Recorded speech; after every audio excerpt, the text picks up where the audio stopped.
हुआ है इसमें।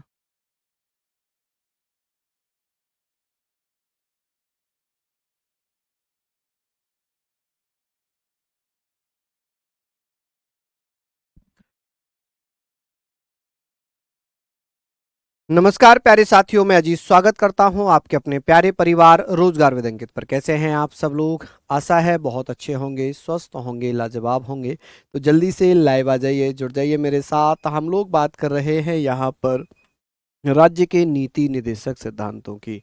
Directive principle of state policy हम पढ़ रहे हैं। यहाँ पर देखिए, directive principle of state policy, जिसे हम शॉर्ट फॉर्म में डीपीएसपी लिखते हैं, डीपीएसपी। ठीक है, directive principle of state policy, राज्य के नीति निदेशक सिद्धांत हम पढ़ रहे हैं। कल क्लास क्यों नहीं चल रही थी? कल क्लास हुई है भैया, मैंने कल क्लास ली है। ठीक है, चलिए जल्दी से आप लोग आ जाइए। हम बात करेंगे सर राज्य के नीति निदेशक सिद्धांत भारतीय संविधान के भाग 4 में अनुच्छेद 36 से लेकर 51 तक, और इन्हें प्रेरित किया गया आयरलैंड के संविधान से। कहां से? आयरलैंड के संविधान से। तो ये सारी चीजें हम लोग अच्छे से बेहतरीन तरीके से पढ़ेंगे कि सर ये कहाँ से लिया गया है। आप मुझे बताएंगे कि सर ये कहाँ से लिया गया है, तो आप कहेंगे सर ये हमने आयरलैंड के संविधान से लिया है। कहाँ से लिया है जी? आप कहेंगे सर ये तो हमने आयरलैंड के संविधान से लिया है। आयरलैंड। अब बात आती है कि सर आयरलैंड ने कहां से लिया है? कौन कौन भैया बता देंगे कि सर आयरलैंड ने कहां से लिया है? तो इंपॉर्टेंट है कि सर आयरलैंड ने कहां से लिया है ये। तो आप कहेंगे सर आयरलैंड ने DPSP, directive principle of state policy, Spain के संविधान से लिया। कहां से? स्पेन के संविधान से। ये अच्छा क्वेश्चन पूछा जाता है। स्पेन के संविधान से, स्पेन के संविधान से, कि भैया आयरलैंड ने कहां से लिया है राज्य का नीति निदेशक सिद्धांत? स्पेन से लिया। उद्देश्य क्या था? किस उद्देश्य से ये शामिल किए गए थे? राज्य के नीति निदेशक सिद्धांत में आज टेस्ट भी कराऊंगा, मैं क्वेश्चन लाया हूं, 30 क्वेश्चन में लाया हूं। ठीक है, मैं यहाँ पर इसके क्वेश्चंस भी लेकर आया हूँ कि किस प्रकार के क्वेश्चंस आते हैं। ठीक है, तो यहाँ पर आप लोग ध्यान रखेंगे कि सर क्वेश्चंस कैसे कैसे पूछे जाते हैं। मैं आज क्वेश्चंस भी लेकर आया हूँ, 30 क्वेश्चंस में लेकर आया हूँ। ठीक है, तो यहाँ पर हमने बात करनी है कि सर ये बताइए, जो डीपीएसपी है राज्य का नीति निदेशक सिद्धांत है, हम इसके बारे में बात करेंगे कि सर डीपीएसपी, इसका उद्देश्य क्या था, किस किस पर्पज से इसको शामिल किया गया था। इनका मुख्य उद्देश्य था कल्याणकारी राज्य की स्थापना करना, to establish a welfare state, to establish a welfare state. यहाँ पर हम बात कर रहे हैं, यहाँ हम बात करेंगे, जल्दी से मुझे बताइए कि राज्य कल्याणकारी राज्य की स्थापना करना, to establish a welfare state की बात हो जाएगी कि सर कल्याणकारी राज्य की स्थापना करना। ये किसका उद्देश्य था? राज्य के नीति निदेशक सिद्धांतों का, डीपीएसपी। यहाँ पर हम बात कर रहे हैं, कुछ कथन हैं, कुछ कथन हैं, और कथन क्या है, स्टेटमेंट क्या है, ये बहुत ज्यादा पूछे जाते हैं कि सर स्टेटमेंट बताइए, स्टेटमेंट बताइए। यहां पर हम बात कर रहे हैं कि सर स्टेटमेंट का क्या होगा, फटाफट से बता दीजिए कि सर स्टेटमेंट। केटी साह क्या कहते हैं? केटी साह ने क्या कहा था? आप कहेंगे सर राज्य के नीति निदेशक सिद्धांत ऐसा चेक है जो बैंक की सुविधा के अनुसार अदा किया जाता है। राज्य का नीति निदेशक सिद्धांत एक ऐसा चेक है जो बैंक की सुविधा के अनुसार अदा किया जाता है।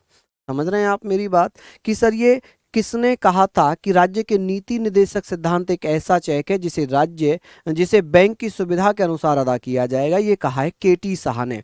केटी साह कहते हैं जैसे बैंकों में रुपया होता है, लेकिन आप उनके पास मांगने गए, भाई आपका पैसा है, आपके घर में शादी है, कोई फंक्शन है, आप गए कि भाई मुझे 5 लाख 4 लाख रुपए चाहिए, 10 लाख रुपए चाहिए। बैंक कहता अच्छा इतना बड़ा अमाउंट, भैया आज तो नहीं है, कल आना, या फिर आपको पहले बताना चाहिए था, आपको एक दिन पहले बताना चाहिए था कि आपको कल इतना रुपया चाहिए, आपने बताया नहीं, आपने बताया नहीं, अब हम इतना बड़ा अमाउंट कहां से लाएं? ये बैंक कह रही है आपसे।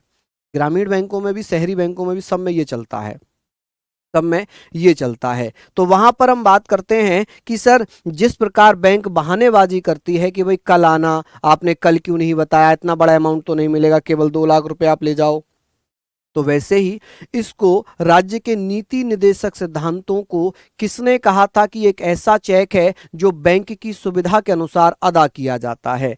आप कहेंगे सर ऐसा कहा था राज्य के नीति निर्देशक सिद्धांत, राज्य के नीति निर्देशक सिद्धांतों ने।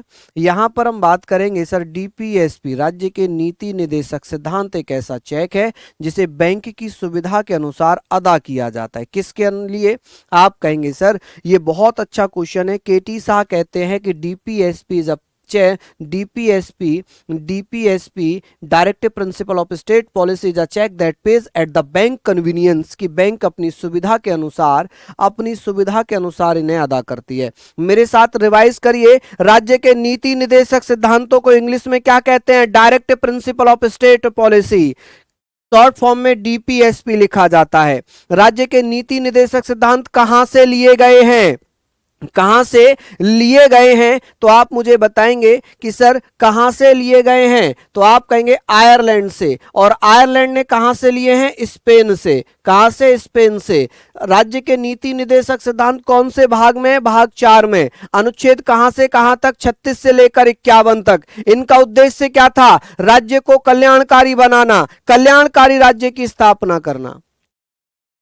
केटी शाह कहते हैं कि राज्य का नीति निर्देशक सिद्धांत एक ऐसा चेक है जिसे बैंक की सुविधा के अनुसार अदा किया जा सकता है।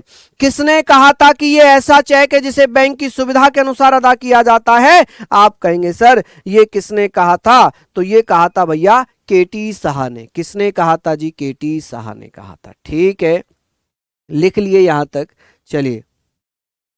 चलिए बताइए, यहां तक आप लोगों ने लिख लिया? आई होप आपने लिख लिया होगा। तो एक बार जरा थंब कर दीजिएगा कि आप लिख चुके हैं। हालांकि वैसे तो आपको अच्छे से पढ़ना है, सारी चीजें पढ़नी है। मोनू जी आपके मोबाइल में एक वॉल्यूम होगा, वॉल्यूम बटन होगा, उसको कम कर लीजिए, है ना? वॉल्यूम बटन रहा होगा ना, उसको कम कर लीजिए। ठीक है, चलिए आगे बात कर रहे हैं। जी ऑस्टिन, जी ऑस्टिन ने क्या कहा था? जी ऑस्टिन क्या कहता है? ये कहते हैं कि डीपीएसपी को संविधान की आत्मा कहा गया। कि सर जी ऑस्टिन, ग्रेवलिन ऑस्टिन, ये वही ग्रेवलिन ऑस्टिन है जिसने द इंडियन कॉन्स्टिट्यूशन एक पुस्तक लिखी है भारतीय संविधान पर। उस पुस्तक के लिए ग्रेवलिन ऑस्टिन को भारत सरकार ने 2011 में पद्मश्री पुरस्कार से सम्मानित किया था। किससे? पद्मश्री पुरस्कार से। तो कौन कहते हैं कि राज्य के नीति निर्देशक सिद्धांत संविधान की आत्मा है? DPSP, DPSP is a soul of constitution, या G Austin called the DPSP the soul of the constitution. कि सर राज्य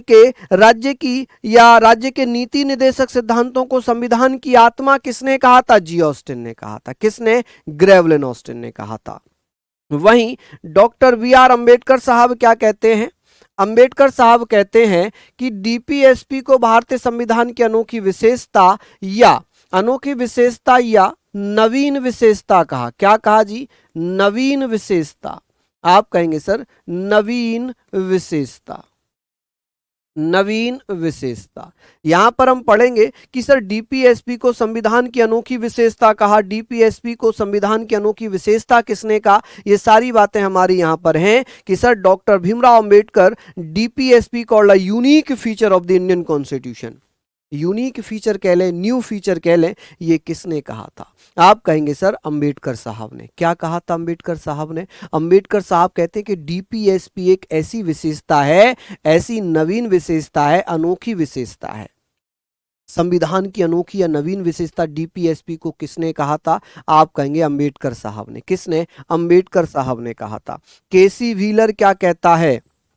केसी व्हीलर कहता है कि डीपीएसपी लक्ष्य और आकांक्षाओं का घोषणा पत्र है। लक्ष्य और आकांक्षाओं का घोषणा पत्र है। ये किसके द्वारा कहा गया है? तो आप कहेंगे सर डीपीएसपी लक्ष्य और आकांक्षाओं का घोषणा पत्र है। ये केसी व्हीलर ने कहा था। किसने कहा था जी? केसी व्हीलर ने कहा था। यहां पर आप लोग पढ़िए। चलिए हम यहां पर बात कर रहे हैं कि सर केसी व्हीलर क्या कहते हैं। केसी व्हीलर कहते हैं कि सर केसी व्हीलर ने भारतीय संविधान को क्या कहा था? इन्होंने कहा था जो भारतीय संविधान है, भारतीय संविधान को अर्धसंघीय कहा था। इन्होंने क्या कहा था? भारतीय संविधान को अर्धसंघीय, क्यूसी फेडरल किसने कहा था? संविधान को अर्धसंघीय कहा था। अर्धसंघीय, अर्धसंघीय किसने कहा था जी? अर्धसंघीय। आप कहेंगे सर अर्धसंघीय कहा था। यहां पर हम लिखेंगे सर अर्धसंघीय कहा था। भारतीय संविधान को अर्धसंघीय यानी कि अर्धसंघीय केसी फेडरल क्यूसी फेडरल कहा। ठीक है, अच्छे से लिखना कि सर किसने कहा था DPSP is a manifesto of goals and aspirations. ठीक है, एस्पिरेशंस। आप कहेंगे सर किसने कहा था कि DPSP is a manifesto of goals and aspirations. जल्दी से बताइए ये किसने कहा था, कौन कौन भैया बताएंगे। चलिए बताइए। शिवानी जी मेरा प्रयास यही रहेगा, बिल्कुल रहेगा। ठीक है, चलिए जल्दी जल्दी से बताइए। हमने कहा कि सर केसी व्हीलर के बारे में बात कर रहे हैं, लक्ष्य और आकांक्षाओं का घोषणा पत्र है, इसके बारे में बात करेंगे कि केसी शाह कहते हैं, केसी व्हीलर कहते हैं कि भारतीय संविधान को अर्धसंघीय कहा है। इन्होंने क्या कहा है, अर्धसंघीय कहा है। चलिए हम तीन स्टेटमेंट ये पढ़ रहे हैं। पहला हमने पढ़ लिया था, केटी शाह ने कहा था कि राज्य के नीति निर्देशक सिद्धांत ऐसा चेक है जिसे बैंक की सुविधा के अनुसार अदा किया जाता है। वहीं जी ऑस्टिन कहते हैं कि डीपीएसपी संविधान की आत्मा है। अंबेडकर साहब कहते हैं डीपीएसपी संविधान की अनोखी विशेषता है, नवीन विशेषता है। डीपीएसपी को केसी व्हीलर कहते हैं कि डीपीएसपी लक्ष्य और आकांक्षाओं का घोषणा पत्र है। क्या है जी, लक्ष्य और आकांक्षाओं का घोषणा पत्र है। चलिए जल्दी से लिख लीजिए, जल्दी से लिख लीजिए, फटाफट से यहां पर आप लोग लिखेंगे। बहुत बढ़िया। ठीक है, यहां तक हमने पढ़ लिया, यहां तक आप लोग इसको लिख लीजिएगा। नेक्स्ट हम आगे चलते हैं। आगे बात आती है कि सर दो स्टेटमेंट और हैं ये कि सर एलएम सिंधवी, लक्ष्मीमल सिंधवी कहते हैं कि डीपीएसपी संविधान के जीवनदायी प्रावधान है। डीपीएसपी जीवनदायी प्रावधान है, ये किसने कहा था। आप कहेंगे सर डीपीएसपी को लक्ष्मीमल सिंधवी ने कहा था, सिंघवी कह लें, सिंधवी कह लें, कि life giving provision of the constitution. DPSP is a life giving provisions of the constitution, कि डीपीएसपी संविधान के जीवनदायी प्रावधान है। ये स्टेटमेंट किसका है, ये स्टेटमेंट जल्दी से बताएंगे कि सर ये स्टेटमेंट किसका है, जल्दी जल्दी से बताइए, है ना। हम लोग यहाँ पर बात कर रहे हैं कि सर डीपीएसपी संविधान के जीवनदायी प्रावधान है। ये स्टेटमेंट किसने दी थी, ये भैया कहा था, किसने। आप कहेंगे सर ये कहा था एलएम सिंधवी, लक्ष्मीमल सिंधवी इनका पूरा नाम है, लक्ष्मीमल सिंधवी ने। ठीक है, इनका अगर पूरा नाम आ जाए, आप कहेंगे सर लक्ष्मीमल सिंधवी, लक्ष्मीमल सिंधवी। ठीक है जी, लक्ष्मीमल सिंधवी।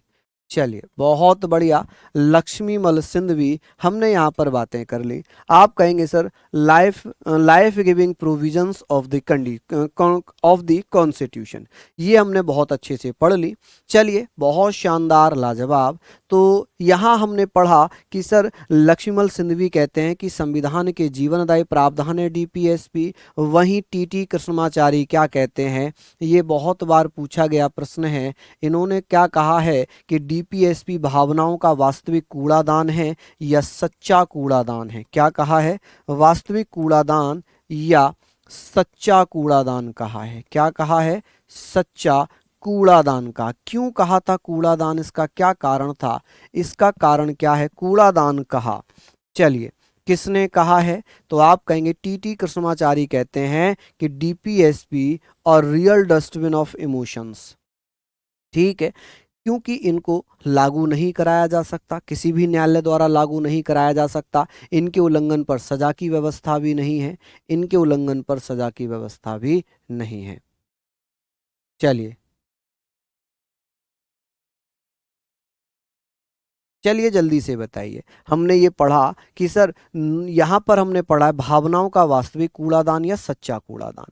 मैं रिवीजन भी खुद करा रहा हूँ आप लोगों को, लिखने का समय भी खुद दे रहा हूँ, तो बहाना नहीं चलेगा कि हम नहीं लिख पाए थे, हमने नहीं लिखा था। मैंने कल भी ये पीडीएफ आपको एडवांस में दे दी थी। क्या कल मैंने पीडीएफ एडवांस में नहीं दी थी, तो मेरी बहन कल क्या कर रही थी आप, हैं कल क्या कर रही थी आप, कि आप जो नहीं लिख पाई। रिवीजन में आपको कई कई बार करा रहा हूँ, एक एक स्टेटमेंट को चार चार पांच बार रिवाइज करा रहा हूँ। इससे ज़्यादा तो कोई नहीं करा पाएगा, और ना इससे ज़्यादा कोई बाल जीवन घुट्टी दे पाएगा कि भाई आपको पिला दी जाए और आपको याद हो जाए। ये खुद ही आपको याद करनी पड़ेगी। ठीक है जी, खुद ही आपको याद करनी पड़ेगी। बस मैं अब एक चीज़ और कर रहा हूँ कि मैं एमसीक्यू ज़रूर लेकर आया करूँगा, ताकि आप लोग जो सारी चीज़ें हैं वहाँ पर हम बात करते हैं कि भाई आपको क्वेश्चंस मिल जाएं। हालांकि मेरा प्रयास रहता है कि जैसे जैसे चैप्टर ख़त्म होते जाएं वैसे वैसे मैं आपको एमसीक्यू भी देता जाऊं, ठीक है। लेकिन दिक्कत ये रहती है कि चैप्टर बड़े होने के कारण पूरे घंटे में केवल चैप्टर ही हो पाता है, क्लास नहीं हो पाती है ना, क्लास नहीं हो पाती। चलिए जल्दी जल्दी से बता दीजिए। हमने पढ़ लिया कि सर टीटी कृष्णाचारी ने कहा था कि जो राज्य के नीति निदेशक सिद्धांत हैं ये वास्तविक कूड़ादान हैं। इन्हें भावनाओं का वास्तविक कूड़ादान कहा, और कूड़ादान इसलिए कहा गया था क्योंकि इन्हें किसी भी न्यायालय के द्वारा लागू नहीं करा सकते, क्योंकि इन्हें वैधानिक शक्तियां प्राप्त नहीं है। DPSP can not be enforced by any court, they do not have legal power. इन्हें वैधानिक शक्तियां नहीं है, इसलिए इनके उल्लंघन पर सजा भी नहीं दी जा सकती। ठीक है, समझ गए आप लोग? बताइए। और आपका एग्जाम जो है वो 8 जून से स्टार्ट हो रहा है ना, 8 जून से स्टार्ट हो रहा है। तो आप लोगों को मेहनत तो करनी पड़ेगी। 8, 9, 10 जून, तो अभी आपके पास समय है ना। अभी आपके पास पूरा फरवरी है, मार्च है, अप्रैल है, मई है ना। मई यानी कि 4 महीने अभी आपके पास हैं। 4 महीने अभी आपके पास हैं। इन 4 महीनों में यदि आपने मेहनत नहीं की तो फिर आपकी दिक्कत है, ठीक है, फिर तो कहीं ना कहीं प्रॉब्लम है। हम बात करेंगे सर कानून बनाते समय डीपीएसपी को ध्यान में रखना चाहिए। ये कह रहे हैं कि जब भी कानून बनाया जाएगा तो राज्य के नीति निदेशक सिद्धांतों को ध्यान में रखकर बनाया जाए। ठीक है, जब संसद कानून बनाएगी तो कानून बनाते समय राज्य के नीति निदेशक सिद्धांतों को ध्यान में रखना चाहिए। क्या होना चाहिए? ध्यान में रखना चाहिए। बिना इनको ध्यान में रखते कानून नहीं बनाया जाए। ऐसे कानून ना बनाया जाए जो इसका उल्लंघन कर दें। ठीक है, हमने बात कर ली कि सर एक बार फिर से मैं रिवाइज करा देता हूं। ये 5 स्टेटमेंट हैं कि राज्य के नीति निदेशक सिद्धांतों के बारे में किसने कहा था कि ये ऐसा चेक है जिसे बैंक की सुविधा के अनुसार अदा किया जाता है। ये कहा था केटी साहा ने। किसने? केटी साहा ने। चलिए, बहुत बढ़िया।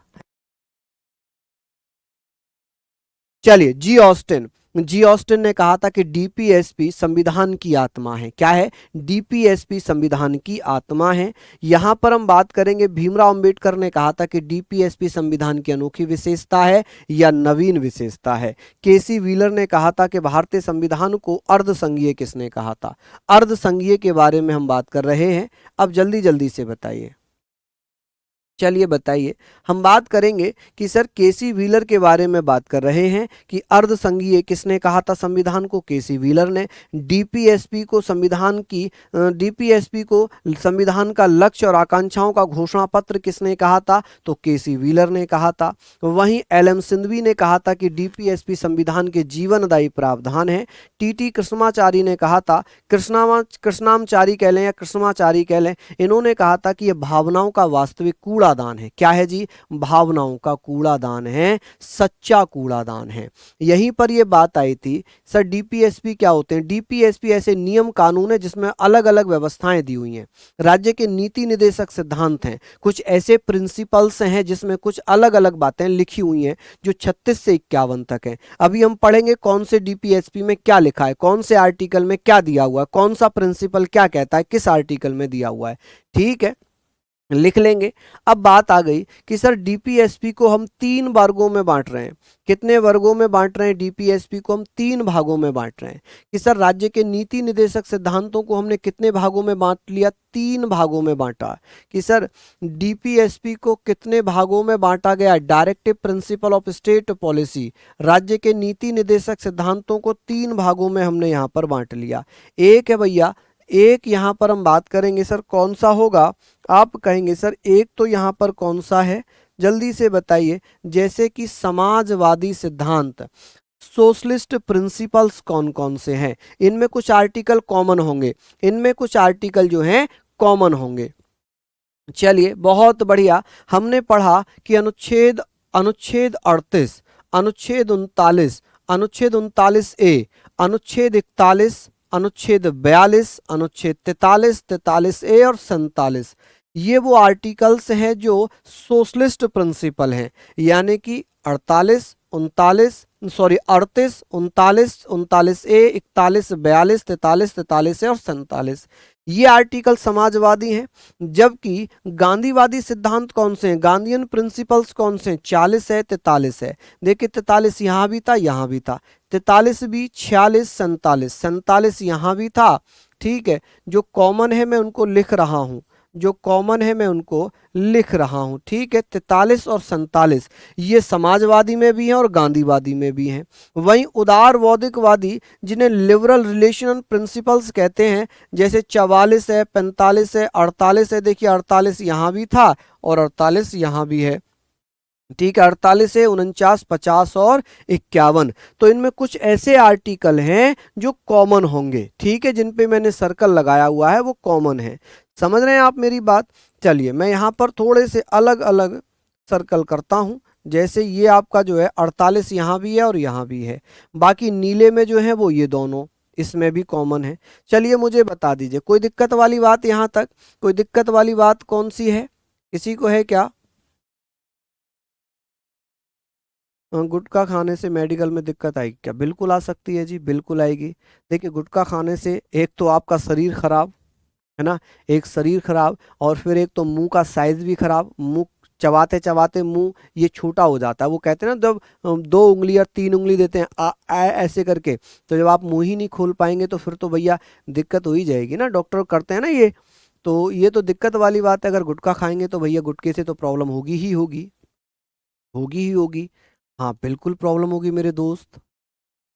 चलिए एसआई की डेट भी आ जाएगी, एसआई की डेट भी आ जाएगी। चलिए बहुत बढ़िया, है ना, लिख लीजिए यहाँ तक। हमने बात कर ली है कि सर 3 वर्गों में विभाजित किया गया है, समाजवादी सिद्धांत, गांधीवादी सिद्धांत, उदारवादिकवादी सिद्धांत। ठीक है, कभी कभी पूछ लेता है कि राज्य के नीति निर्देशक सिद्धांतों को, नीति निर्देशक सिद्धांतों को कौन से कितने भागों में बांटा गया है? आप कहेंगे सर 3 भागों में बांटा गया है। कितने भागों में बांटा गया है? 3 भागों में बांटा गया है। अब 3 भागों में जैसे समाजवादी सिद्धांत है, गांधीवादी सिद्धांत है, उदारवादिकवादी सिद्धांत है, तो इनको 3 भागों में बांट दिया। कितने भागों में बांट दिया जी? 3 भागों में बांट दिया। ठीक है,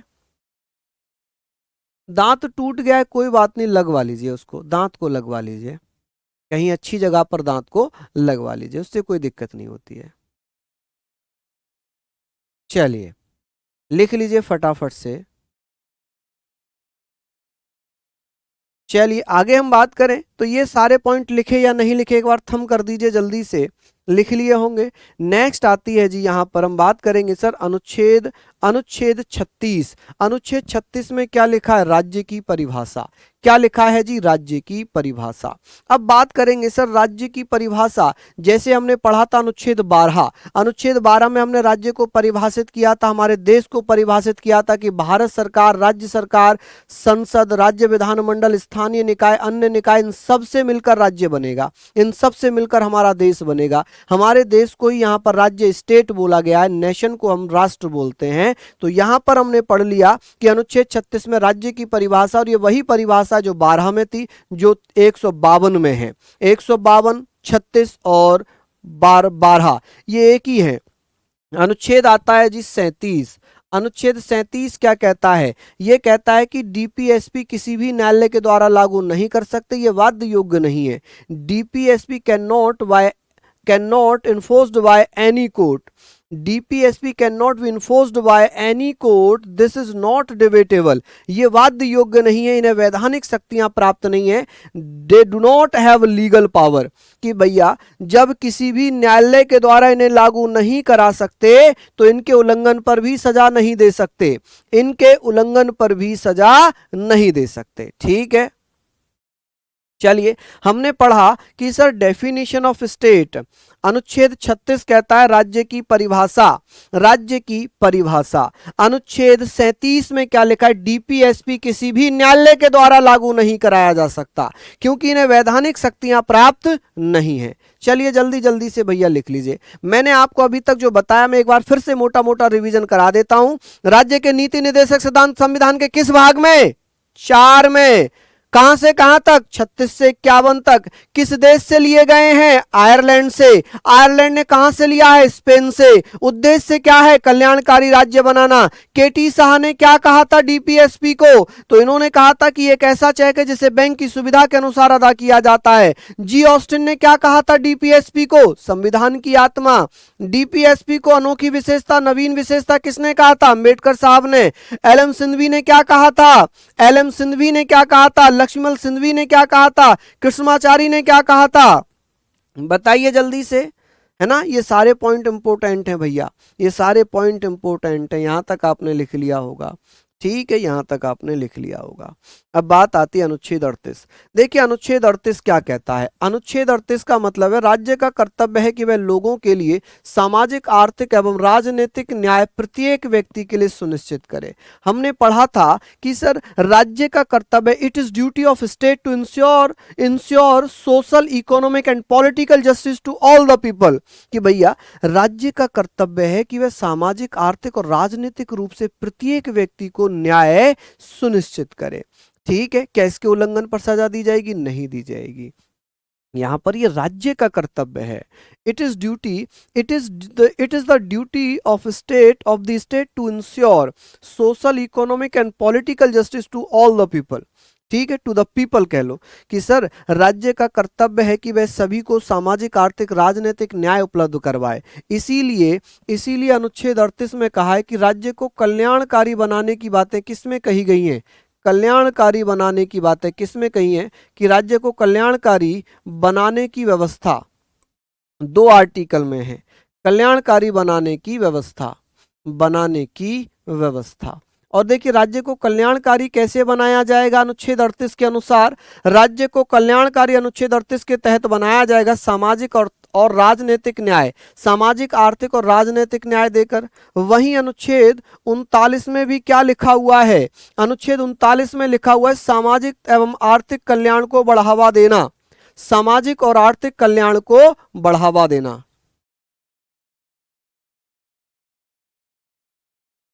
चलिए दीपू जी, बिल्कुल आप पढ़ते रहिए, सारी तैयारी हो जाएगी, है ना। हम यहां पर बात कर रहे हैं, यहां पर हम बात करेंगे। चलिए जल्दी से बताइए, ये सारे पॉइंट हो गए क्या? 37 में लिखा हुआ है, अनुच्छेद 37 कहता है कि राज्य का कर्तव्य है कि वह जो अनुच्छेद 37 में लिखा है कि राज्य के नीति निर्देशक सिद्धांत किसी भी न्यायालय के द्वारा लागू नहीं कराए जा सकते, इनके उल्लंघन पर सजा नहीं दी जाएगी। ठीक है, देखो संध्या कह रही क्लास चलते चलते बंद हो जाती है, ऐसा होता है? संध्या मेरी प्यारी बहन, आप ऐप अपना अपडेट कर लीजिए।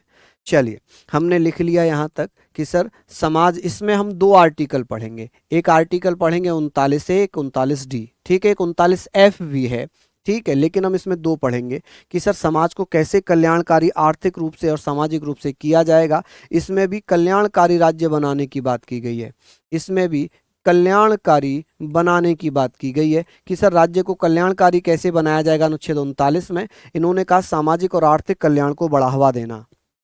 ठीक है, क्या करना? बढ़ावा देना। यहां पर हम पढ़ रहे हैं अनुच्छेद 39 का। अनुच्छेद 39 का क्या कहता है? तो ये कहता है सभी को समान रूप से न्याय तथा आर्थिक रूप से कमजोर व्यक्तियों को निःशुल्क विधिक सहायता की व्यवस्था। जो 39 का है ये पहले संविधान में नहीं था, इसे 42वें संविधान संशोधन अधिनियम 1976 के द्वारा जोड़ा है। किसके द्वारा जोड़ा है जी? आप कहेंगे सर इसे हमने कब जोड़ा है? तो आप कहेंगे सर इसे हमने जोड़ा है 42वें संविधान संशोधन अधिनियम 1976 के द्वारा। ठीक है जी, 1976 के द्वारा हमने इसको जोड़ लिया है। तो यहां तक आप पढ़ेंगे सर कब जोड़ा गया था। तो ये सारे पॉइंट हमारे हो गए कि सर हमने इसको कब जोड़ा था। अनुच्छेद 39 ए को। आर्टिकल 39 ए ये कहता है कि सभी को समान रूप से न्याय और आर्थिक रूप से जो कमजोर व्यक्ति हैं इनको निःशुल्क विधिक सहायता दी जाएगी।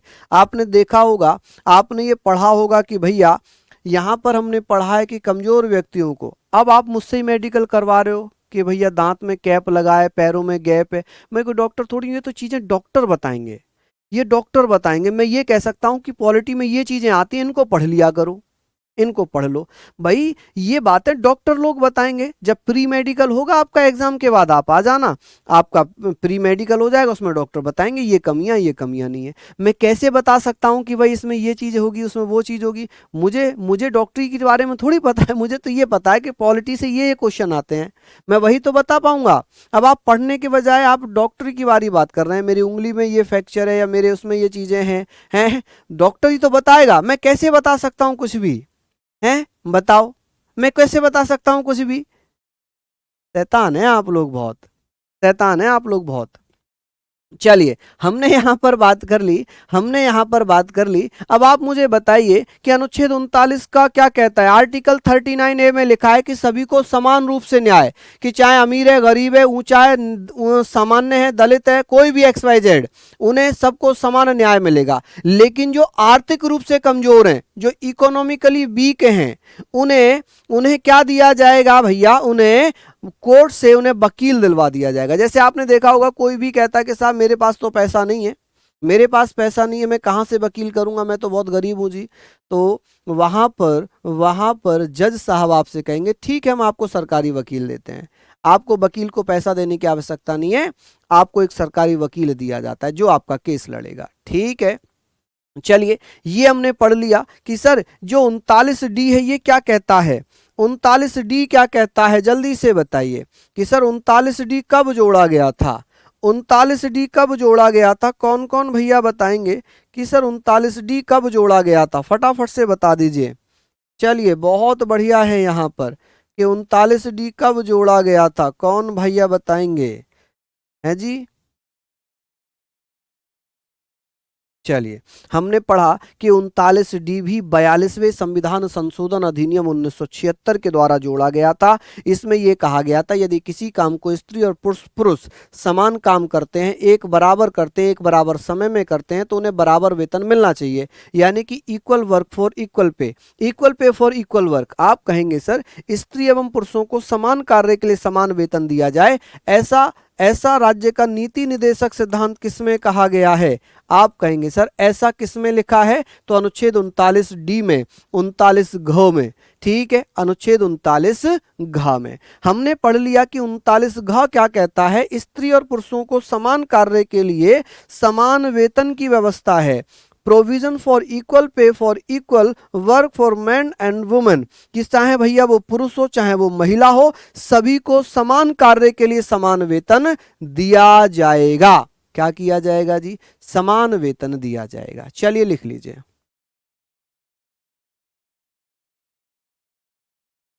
बताओ, कुछ नहीं मिला तो यही सही कि भैया आपने क्रिप्स मिशन 1948 लिखवाया है। क्रिप्स मिशन मैंने 1948 लिखवाया, 1942 लिखवाया है? देखना भाई खोल के संविधान सभा, नहीं उसमें देखना PDF में। अच्छा बताओ भैया, मैंने क्रिप्स मिशन क्या लिखवाया है? मैंने 1942 लिखवाया, 1948 लिखवाया है। 1948 में तो भैया कैसे ही लिखवा सकता हूं मैं, ये तो खुद सोचो। हैं, चलिए जल्दी जल्दी से बता दीजिए। बहुत बढ़िया, यहां तक हमने पढ़ लिया। बताइए, हालांकि क्रिप्स मिशन जो है 23 मार्च 1942 में आया है। ठीक है जी, 23 मार्च 1942 लिखवाया है। ठीक है, चलिए, देखिए सब बच्चे कह रहे हैं 1942 1942, देखो लाइन लग गई 1942 1942 की। चलिए कोई बात नहीं, मेरी बहन पढ़ लो, मैं बहुत देर से आपके कमेंट ही देख रहा हूँ। मुझे लग रहा है आपका ध्यान पढ़ने में कम, कमेंट में ज़्यादा लग रहा है, तो ये फिर दिक्कत करेगा आपको, है ना। एक बड़े भाई होने के नाते मैं थोड़ा सा समझा रहा हूँ, क्योंकि पढ़ने वाले बच्चों के पास इतना समय थोड़ी होता कि वो कमेंट ही लिखे जाएंगे। वो तो ये लिखेंगे, उन्हें तो ये लिखने में बड़ा समस्या होती होगी, फिर वो कमेंट कहाँ से ही लिख लेंगे। चलिए, बहुत बढ़िया, ये हमने पढ़ लिया, सभी हमने सारी चीज़ें हमने पढ़ ली। चलिए, बहुत शानदार। आगे हम बात करें, हमने ये सारी चीजें पढ़ ली। अब बात आती है जी अनुच्छेद 40। अनुच्छेद 40 में हमने पढ़ना है कि ग्राम पंचायतों का गठन। किसका? ग्राम पंचायतों का कह लें, पंचायतों के गठन की बात कर लें। ये गांधीवादी सिद्धांत पर आधारित है। पंचायतों का गठन, किसका गठन जी? पंचायतों का गठन। अब यहाँ पर बात आती है अनुच्छेद 41, ये कहता है सभी नागरिक अपनी योग्यता के अनुसार रोजगार व शिक्षा पा सकेंगे। देखिए, सभी नागरिक अपनी योग्यता के अनुसार रोजगार व शिक्षा पा सकेंगे। आपने देखा होगा मनरेगा चलता था, जिसे जी राम जी कहते हैं, जी राम जी। पहले ये मनरेगा हुआ करता था। महात्मा गांधी रोजगार रोजगार गारंटी करके हुआ करता था, फिर वो नरेगा हुआ, नरेगा। ठीक है, नरेगा के स्थान पर अब क्या हुआ? जी राम जी, जिसमें जिसमें मजदूरों को, जिसमें भैया 125 दिन, 365 डेज में 165 डेज भैया रोजगार मिलेगा। क्या मिलेगा? रोजगार मिलेगा। तो ये भी आप देखेंगे कि सर रोजगार इसमें मिलेगा। इसमें क्या मिलेगा जी? 125 दिन रोजगार मिलेगा। लेकिन जो नरेगा हुआ करता था उसमें केवल 100 दिन रोजगार मिलता था। कितने दिन रोजगार मिलता था? 100 दिन। यहाँ पर बात आ गई, all citizen can get employment and education according to their ability. ठीक है, सभी अपनी अपनी योग्यता के अनुसार रोजगार पाएंगे। मान लीजिए जो 10th पास है उसे 10th पास की जॉब दी जाएगी, जो ग्रेजुएट है, जो पोस्ट ग्रेजुएट है, उसे उसके आधार पर काम दिया जाएगा। क्या किया जाएगा? उसे उसके आधार पर काम दिया जाएगा। ठीक है सर, आपने 39 का नहीं बताया, ये क्या है जी? यहाँ पर हमने 39 ये है, 39A ये है, ठीक है, और 39D ये है। सही है। चलिए, ये हमने पढ़ लिया है ना, यहाँ तक हमने पढ़ लिया कि सर ग्राम पंचायतों का गठन किसमें। एक बार फिर से पढ़ें यहाँ तक 41 तक। अनुच्छेद 36 में क्या लिखा था? राज्य की परिभाषा। 37 में क्या लिखा है कि राज्य किसी भी राज्य जो है, राज्य नीति निर्देशक सिद्धांतों को किसी भी न्यायालय के द्वारा लागू नहीं कराया जाएगा, क्योंकि उन्हें वैधानिक शक्तियां प्राप्त नहीं है, वो बाध्य योग्य नहीं है। DPSP can not be enforced by any court, they do not have legal power, they this is not debatable. ये बाध्य योग्य नहीं है। ठीक है, फिर बात आई थी 38 की। 38 में ताकि कल समाज को कल्याणकारी, राज्य को कल्याणकारी बनाया जाएगा, और कल्याणकारी बनाने के लिए सामाजिक, आर्थिक और राजनीतिक न्याय सुनिश्चित कराया जाए। 39 में लिखा था कि सामाजिक और आर्थिक रूप से कल्याणकारी बनाने की बात की गई है। कैसे किया जाएगा? इसके लिए अनुच्छेद 39D, अनुच्छेद 39D में क्या कहा गया था कि भैया सभी को समान रूप से न्याय दिलाया जाए, और जो आर्थिक रूप से कमजोर लोग हैं उन्हें निःशुल्क विधिक सहायता दी जाए। ठीक है, वहीं 39D में लिखा हुआ है कि स्त्री और पुरुषों को समान कार्यों के लिए समान वेतन दिया जाएगा। ठीक है, चलिए लिख लीजिए आप लोग यहाँ पर। चलिए भैया, बहुत बढ़िया। चलिए, ये सारे पॉइंट हमने लिख लिए। अब आगे बात करते हैं कि 40 में पंचायतों का गठन, ग्राम पंचायत कह लें, ग्राम पंचायत कह लें। अनुच्छेद 41 में लिखा है सभी नागरिकों को उनकी योग्यता के अनुसार रोजगार व शिक्षा दी जाएगी। देखिए, मनरेगा वगैरह हमने पढ़ा था, जी राम जी हमने पढ़ा है।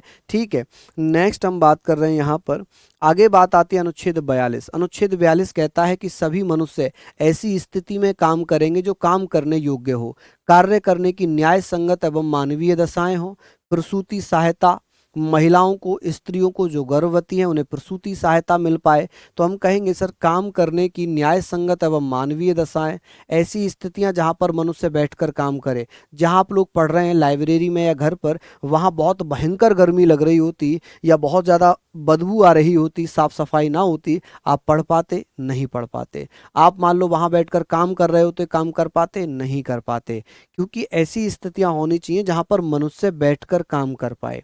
ठीक है, गर्भवती महिलाएं, मैटरनिटी हेल्प टू वुमेन, जो गर्भवती महिलाएं होती हैं, चाहे वो सरकारी हो चाहे प्राइवेट संस्थान हो, वहां पर उन्हें कुछ रिलीफ दिया जाता है। जैसे सरकारी की अगर बात करूं, कोई सरकारी कर्मचारी है, मान लो जैसे बहुत सारी बहन हमारी सरकारी नौकरी में जाएंगी, यूपी पुलिस में चली जाएंगी, और आगे चलकर जब शादी होगी, फिर जब ये गर्भवती होंगे तो क्या होगा, इन्हें 6 महीने की छुट्टी मिलेगी। 6 महीने की छुट्टी मिलेगी, सैलरी 6 के 6 महीनों की आएगी। ठीक है, सैलरी नहीं कटती है। अगर कोई पुरुष छुट्टी लेता है 6 महीने की तो सैलरी खत्म हो जाती है, लेकिन यदि कोई महिला छुट्टी लेती है, गर्भवती महिला छुट्टी लेती है तो उसकी सैलरी नहीं कटेगी। अब वो 6 महीने और अगर छुट्टी लेती है तो उसकी हाफ सैलरी मिलेगी, यानी कि 6 महीने तक पूरी और 6 महीने के बाद उसे हाफ सैलरी मिलेगी। तो ये जो है भैया स्त्रियों को प्रसूति सहायता, मैटरनिटी हेल्प टू वुमेन, ये अनुच्छेद 42 में दिया गया है। बात आती है अनुच्छेद 43 की।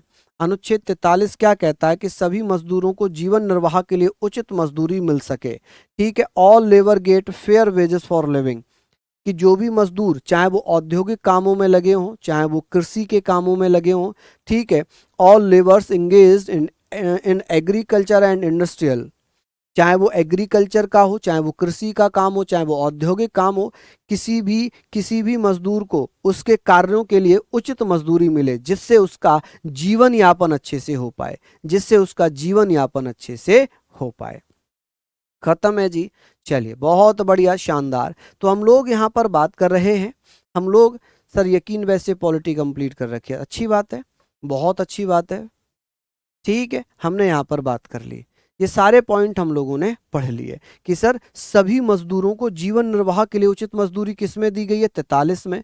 42 में क्या लिखा है, कार्य करने की न्याय संगत मानवीय दशाएं, स्त्रियों को प्रसूति सहायता। ठीक, अब बात आ गई जी अनुच्छेद 43 की। अनुच्छेद 43 का क्या कहता है, अनुच्छेद 43 का कहता है कि जो कर्मचारी हैं, कर्मचारियों को औद्योगिक संस्थानों के प्रबंधन में भागीदार बनाया जा सके।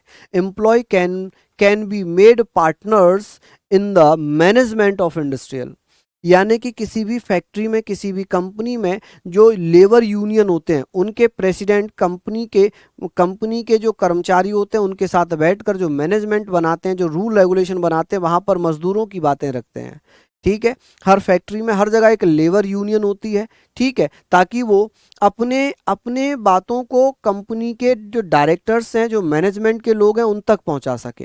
तो अनुच्छेद 43 का, जिसे 42वें संविधान संशोधन के द्वारा जोड़ा गया, किसके द्वारा जोड़ा गया, आप कहेंगे सर 42वें संविधान संशोधन के द्वारा जोड़ा गया था। तो यहां पर आप कहेंगे सर 42वां संविधान संशोधन के द्वारा इसे जोड़ा गया था। तो लिख लीजिए भैया कब जोड़ा गया था, तो इसे जोड़ा गया था 42वां संविधान संशोधन अधिनियम 1976। ठीक है, कि सर इसके द्वारा इसे जोड़ा गया है। चलिए, कि सर 42वां संविधान संशोधन अधिनियम 1976 के द्वारा 4 आर्टिकल जोड़े गए थे। आप कहेंगे डीपीएसपी में कि 39 का जोड़ा गया, 39 डी जोड़ा गया, 39 एफ जोड़ा गया। ठीक है, अब बात आती है कौन सी, अब बात आती है, आप मुझे कहेंगे तो अनुच्छेद 39 में जोड़ दिया, अनुच्छेद 43 का जोड़ दिया, और आप मुझे बताएंगे सर अनुच्छेद 48 ए जोड़ दिया। ठीक है, चलिए, ये सारी बातें हमारी यहाँ पर हो गई कि सर ये बताइए कि किसके द्वारा जोड़ा गया था ये, तो 44वां या 42वां, तो 42वां संविधान संशोधन किया गया जिसमें 43 का जोड़ा गया, और 43 का में ये कहा गया कि जो कर्मचारी हैं, जो मजदूर हैं, इन्हें औद्योगिक संस्थानों के प्रबंधन में भागीदार बनाया जाए। नेक्स्ट है 43 ख। ये 43 ख क्या कहता है, ये 43 ख कहता है कि भैया आर्टिकल 43 सहकारी समितियों का गठन, सहकारी समितियों का गठन, इसमें लिखा हुआ है कि 57वां संविधान संशोधन अधिनियम 2011 के द्वारा इसको जोड़ा गया था। और इसमें क्या व्यवस्था की गई थी, इसमें ये कहा गया था, इसमें क्या कहा गया था जी, इसमें ये कहा गया कि भैया कि जो सहकारी समितियां हैं, जैसे अपना बाजार, सस्ता बाजार, ठीक है, बी मार्ट, विशाल मार्ट, कोऑपरेटिव सोसाइटीज हैं, इनको भैया बनाने की स्वतंत्रता दी गई थी, सहकारी समितियां। अच्छा, इसके द्वारा एक मूल अधिकार भी जोड़ा गया, मूल अधिकार भी जोड़ा गया। कौन सा मूल अधिकार है, आप कहेंगे सर 19(1)(c), अनुच्छेद 19(1)(c), इसमें भी क्या लिखा हुआ है, सहकारी समितियों का गठन, इसमें ये मूल अधिकार है। और यहाँ पर ये सहकारी समितियों का गठन राज्य के नीति निदेशक सिद्धांत में आता है, किस में आता है, नीति निदेशक सिद्धांत में आता है। संशोधन का मतलब है कि जो चीजें पहले नहीं थी लेकिन बाद में उनमें अमेंडमेंट किया गया, संशोधन किया गया और उसको लिख दिया गया। ठीक है, चलिए, यहां पर हमने पढ़ा कि 43 का क्या कहता है, 43 ख क्या कहता है, ये कब कब जोड़े गए, हर पॉइंट में आपको बताता हुआ चल रहा हूं, हर पॉइंट में आपको बताता हुआ चल रहा हूं। ठीक है जी, चलिए बहुत बढ़िया, शानदार। विकास जी बिल्कुल बिल्कुल आप पढ़िए, बिल्कुल। मेरा उद्देश्य केवल सिलेक्शन से है, मेरा उद्देश्य केवल सिलेक्शन से है, बस आपका सिलेक्शन होना चाहिए। आप कैसे भी पढ़िए, कुछ भी पढ़िए, किसी से भी पढ़िए, सिलेक्शन होना जरूरी है, आपके घर में रोजगार आना जरूरी है। ठीक है, मैं ये नहीं कहूंगा सिर्फ मुझसे ही पढ़ो, मैं ये कहूंगा जिससे भी अच्छा हो, जिससे भी आपको लगता है कि ये बढ़िया है, जिसका भी आपको समझ में आए उसके साथ पढ़ो। चलिए लिख लीजिए आप लोग, यहां पर हमने ये सारे पॉइंट पढ़ लिए, सारे पॉइंट हमने पढ़ लिए, है ना। मेरा उद्देश्य केवल ये, आपके घर में सिलेक्शन हो, आपके घर में नौकरी आए, चिराग जले, माँ बाप खुश हो। चलिए लिख लीजिए, लिख लीजिए यहां तक आप लोग, आगे बात करें। नेक्स्ट है कि सर अनुच्छेद 44 क्या कहता है। अनुच्छेद 44 में क्या लिखा हुआ है, समान नागरिक संहिता। ये कहता है कि भारत में सभी राज्यों का सभी धर्म एक समान है, भारत में सभी धर्मों को बराबर वैल्यू दी गई है, सभी नागरिक एक समान है, समान नागरिक संहिता, सभी इक्वल हैं। ठीक है, ये तभी तो हमारा देश धर्मनिरपेक्ष सेक्युलर राष्ट्र कहलाता है, सेक्युलर कंट्री कहलाती है। हमारे यहाँ पर किसी विशेष धर्म को विशेष दर्जा नहीं दिया गया है। हमारे यहाँ पर चाहे कोई भी हो, चाहे वो सनातन धर्म हो, चाहे वो इस्लाम हो, चाहे वो क्रिश्चियन हो, चाहे वो सिख हो, पारसी हो, बौद्ध हो, कोई भी हो, सभी को बराबरी का अधिकार दिया गया है, सब बराबर हैं। तो आप कहेंगे सर यहाँ पर civil uniform code, uniform civil code, पहला राज्य कौन सा बना था इसे लागू करने वाला, पहला राज्य था गोवा। आप कहेंगे प्रथम कौन था जिसने इसे लागू किया था, गोवा। आजादी के बाद कौन सा बन गया, आजादी के बाद आप कहेंगे सर आजादी के बाद भैया कौन बना है, तो उत्तराखंड, यूके मतलब उत्तराखंड। ठीक है जी, कौन, उत्तराखंड।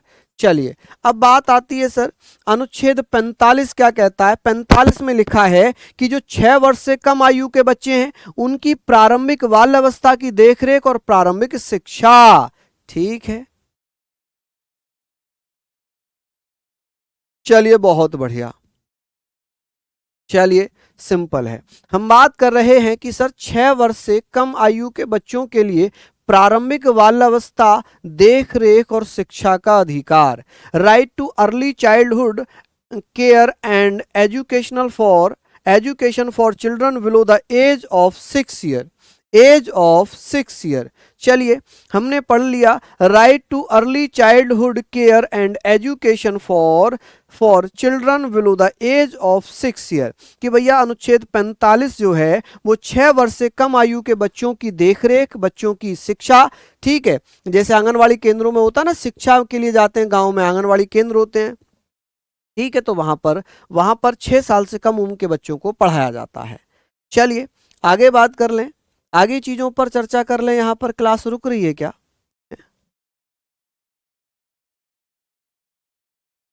चलिए अभी क्लास सही चल रही है,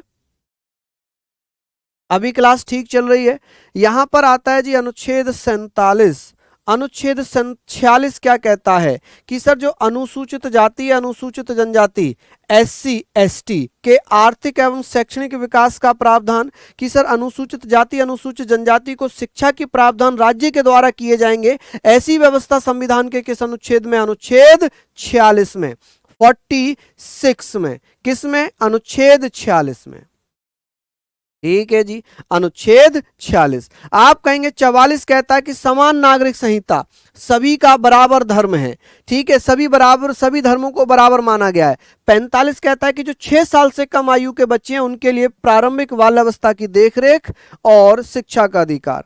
अनुच्छेद 46 कहता है कि SC ST के आर्थिक एवं शैक्षणिक विकास का प्रावधान। क्लियर हो गई चीजें यहां तक, मुझे बताएं, सारी चीजें यहां पर क्लियर हो गई होंगी। चलिए बहुत बढ़िया, शानदार। आगे बात कर रहे हैं, नेक्स्ट है अनुच्छेद 47 क्या कहता है, आर्टिकल 47 क्या कहता है। ये कहता है कि सर अनुच्छेद 47 में लिखा नशीले पदार्थों पर प्रतिबंध एवं पोषण स्तर में सुधार, ban on narcotics and improvement in nutrition level. देखिए जो न्यूट्रिशन लेवल है इसमें क्या किया जाएगा, इंप्रूवमेंट किया जाए। जो 6 साल, 0 से 6 साल के बच्चे हैं, जैसे आंगनवाड़ी केंद्र में दलिया दिया जाता है, चने दिए जाते हैं, क्या दिया जाता है, चने, दलिया, ये सारी चीजें दी जाती हैं। ठीक है, तो यहां पर हम बात कर रहे हैं। अच्छा, अभी जो बचे हुए हैं, मैं क्वेश्चंस आपको वैसे दे रहा हूं घर के लिए। मैं अभी तो ये भी बचा है ना, ये पूरा बचा हुआ है, ये भी बचा हुआ है, ये आर्टिकल है, और ये मैं 30 क्वेश्चंस दे रहा हूं। ठीक है, आप इन्हें कर लीजिएगा। हालांकि कल मैं इसको भी कराऊंगा, और आपके लिए कल राज्य के जो मौलिक कर्तव्य हैं हम उन पर बात करेंगे। कल मौलिक कर्तव्यों पर बात करेंगे, क्योंकि अभी दूसरी क्लास भी स्टार्ट होनी है, तो हम इसको अभी यहाँ तक ही कर पाए हैं। ठीक है, हम यहाँ तक ही कर पाए, इसको कल कंटिन्यू कर लेंगे। एक तरीके से वर्कशीट मान लीजिए आप क्वेश्चंस को, है ना, कि आज एक वर्कशीट आपको मिल गई। बहुत आपको रहता था कि वर्कशीट दीजिए। चलिए, क्वेश्चंस आप करके देखिएगा, ना हो तो कल मैं आपको कराऊंगा ही, कल मैं आपको कराऊंगा ही। ठीक है जी, समझ गए आप लोग। चलिए, तो बहुत बहुत धन्यवाद, नमस्कार, जय हिंद, जय भारत।